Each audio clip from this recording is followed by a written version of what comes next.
Many startups struggle to maintain momentum after the initial crowdfunding buzz.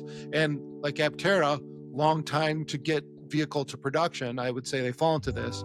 What's one thing you've seen companies consistently overlook when trying to sustain community support? In my opinion, one of the most critical things that you can build out as part of your crowdfunding campaign is an ambassador program. Okay. And at Aptera, it almost happened without my knowing it. And it's an interesting story. It had just started. I was totally overwhelmed, and we had just kicked off the campaign, and it was building momentum, but how in the world was I going to sustain it? And I knew I needed to do more on social media and do more events and do all these things, but I was just this one person. So I put out a call to the people who were out there on the mailing list, and I said, you guys, I need help. Who out there wants to help?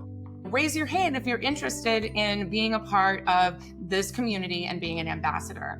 And before I knew it, I had hundreds of people who had emailed me and said, I'll do it. I'll do it. We had to start an application because we had so many people who wanted to do it that then they had to apply. So I think a key point of how to sustain momentum is that it isn't just you. It isn't just your company. It isn't just on the shoulders of your marketing team.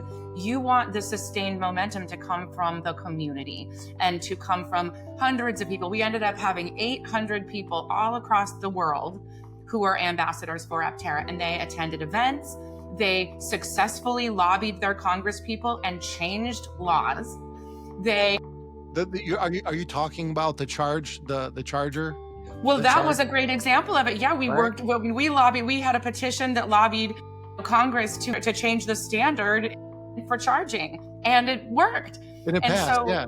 The North American NAP. Yes, absolutely. And there were a few other little silly laws, helmet laws and things like that, because no one had seen a three-wheel vehicle. And so there were some outdated things, and we needed everyone's help. We also had, for example, someone would come and say, well, we need to be on Reddit. And I would say, great. Would you like to moderate Reddit? Do you want to be are you a Redditor? Awesome. You should go and do that. And so was a lot to do. And I think keeping the momentum sustained is through an ambassador program and through bringing people into the fold who can help you to grow your message, grow awareness, grow your audience, where you can lead them and you can guide them, but they become the ones who are really helping you activate some of those campaigns. That is wonderful that you're able to see the company larger than yourself and not to claim such ownership that you're not willing to relinquish some of those duties to those who want to support you on your journey. So I can see why your value-based process to crowdfunding is successful, because it is inclusive and engaging. So that resonates with me very well. So, fabulous.